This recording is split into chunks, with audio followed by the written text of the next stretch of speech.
Hi! In front of me is DOOGEE S100 and today I would like to show you how you can open apps in split screen view.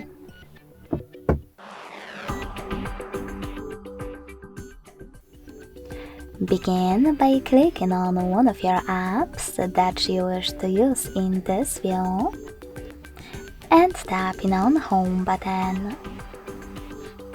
When you're ready, click on the second app, but this time open it in the background.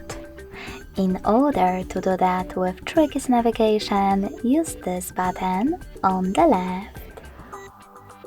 Now it's time to decide which app you wish to use on the top half of your screen.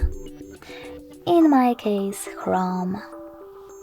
Then click on those three dots at the top right corner of your app and select split screen from the list. Last but not least, click on the second app.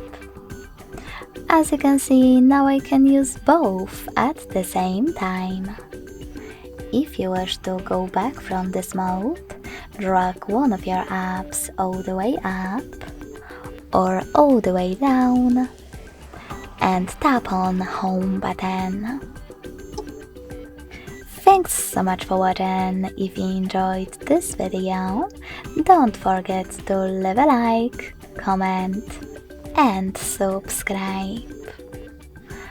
Bye!